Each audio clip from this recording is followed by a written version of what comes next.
100 taon na nakatirik ang bahay na bato na ito sa Chaong, Quezon. Nagpasalin-salin na sa maraming henerasyon ang pag-aari nito. At sa ngayon, ang nakatira dito ay ang pamilya Pascua na tumatayong caretaker ng bahay. Pero ayon kay Ginoong Renato Pascua o Ato, tila merong iba pang tagapagbantay sa bahay na bato. Natutulog ako dito ng bandang alauna ng madaling araw. Okay. Kinulbit ako. Kinalabit kayo? Oh. Pinalilipat ako sa aking tulugan. Hindi nyo nakikita? Kita ko Kita nung ako'y bumangon, kita ko naglakad siya papunta na doon sa hagdan pataas. Anong itsura? Babaeng matandang mahaba ang buhok. Ang mansyon na ito ay itinayo taon 1927. Ito ay pagmamay-ari ni Juliana at Isidro Herrera. Ang mansyon na ito ay tinirahan din ng mga Hapon at pinaniwalaan na maraming pumanaw sa loob ng mansyon na ito. At dahil nga matagal na ang abandonado, may mga nagpatunay na may mga kaluwang nagpaparamdam sa loob ng mansyon na ito. Alright, so magandang hapon sa inyo lahat. Kakarting lang natin dito sa Chaong, Quezon. Dito lang mismo sa Herrera Mansion. Itong mansion na ito, isa sa pinaka-haunted na mansion dito sa buong Pilipinas. At kung makikita ninyo, ito yung nasa likod ko. Napakalaki na mansion. Ito naman yung daan ng sakyan nila. So parking area din at the same time. Tapos meron pa ditong rebulto na nakatayo. Ang mansyon na ito ay mayroon napakalaking hardin na kung saan makikita nyo ang isang iskultura ni Elias na nakikipaglaban sa buhaya.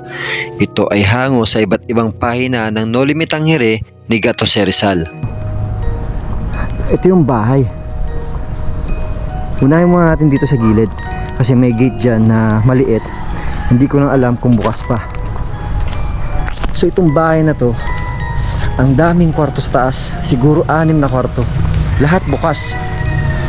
Tapos sinasabi ng caretaker dito, hanggang ngayon meron pa din paparamdam dito, gaya ng lagabog ng pinto, sarado ng ilaw. So ito yung gate nila sa gilid, kaso nakakandado yan. Dito siguro tong bahay ito dati ng may-ari, kaso ang may-ari nito patay na. Ang tanging naiwan na lang yata dito yung apo. So, ang mansion na ito na itayo taong 1928. So, ito yung main door nila. So, ang taas yan. May kita nyo yung bintana, yung pinto. Talagang walang binago. Kung anong itsura noong panahon, ganun pa din hanggang ngayon.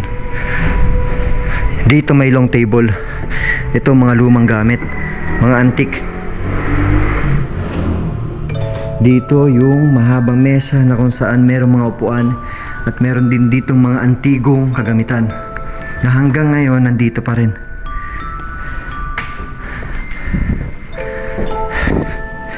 Check na itong kwartong ito kung bukas.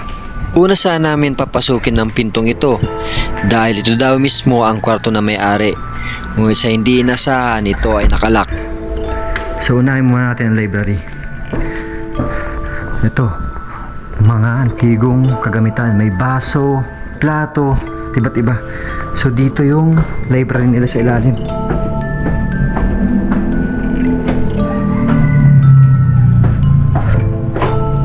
Grabe ang amoy dito. Amoy lumang libro. Ito yung library. Daming libro.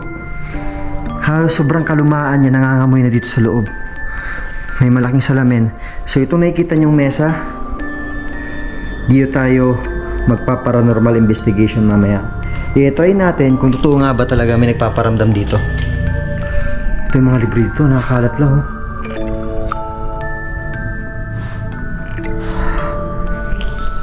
So iba ng amoy dito. Amoy papel na.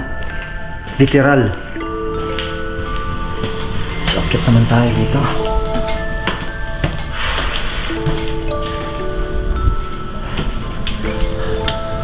Ang laki ng bahay, nakakapanghinayang kasi una yung mga gamitan nandito pa. Yung mga structure ng pinto, structure ng bintana, halos hindi pa gaano sira. Yung mga kwarto, may mga kama.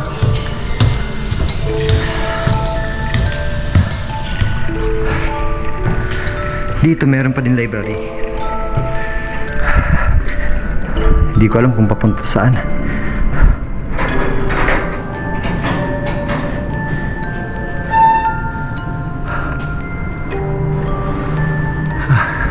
Baka sa taas yan. So ito, may mga antigo pa ditong mga gamit. May libro pa din. Kita yung mga ilaw, bintana, tapos ito mga libro. Unang kwarto na pinasok ko, ito. So itong At pagbukas ko ng pinto ay nagulat ako sa nakita ko dahil halos lahat ay bago sa loob ng CR na to. Bagong lavatory sink, bagong inodoro, bagong gripo at kahit switch ng ilaw ay bago.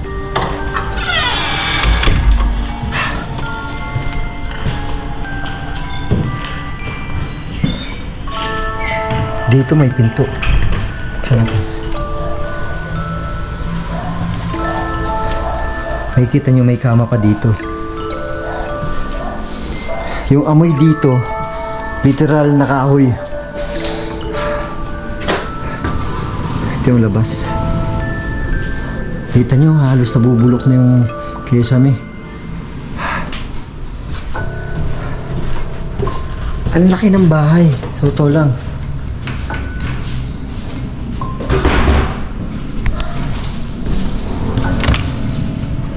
Dito naman may kwarto. Ito yung CR. Kung makikita nyo, yung tiles ng CR niya halos malinis pa din. Hindi natin alam kung nagamit ba talagang bahay na to.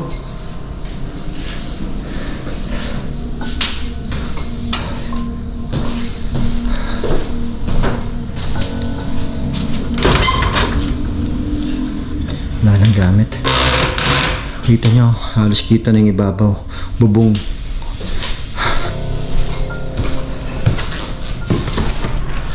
Mamayang bandang mga alas 11, papasukin natin to. Dito may hagdan pa. At kung inakyat mo tong hagdan na to, itong bubungan sa inyo. Kama. Isang kwarto. Makikita mo yung structure noon, halos wala pang lalagyan ng aircon.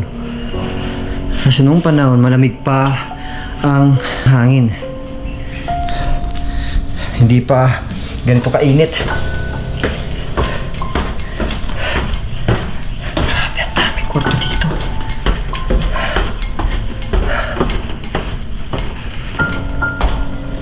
Ito, 3 kwarto. Ika-4 na kwartong pinasok.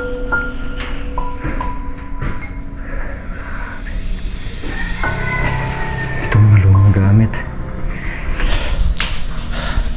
Sabi ng caretaker dito, madalas ito ang paparamdam dito sa pinto, sa may kwartong, sa may dulo.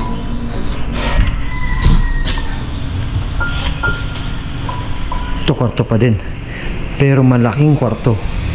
Baka ito ang kwarto ng may-ari. Daming pinto.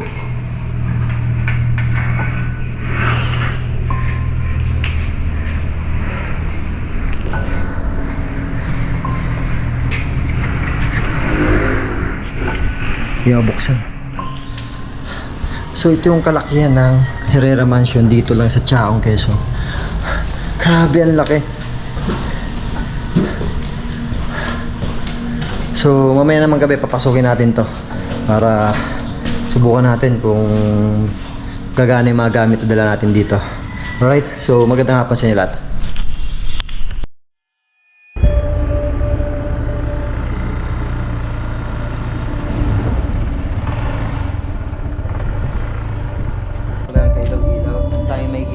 Ilaw ng kalsada. So kung makikita nyo, ito yung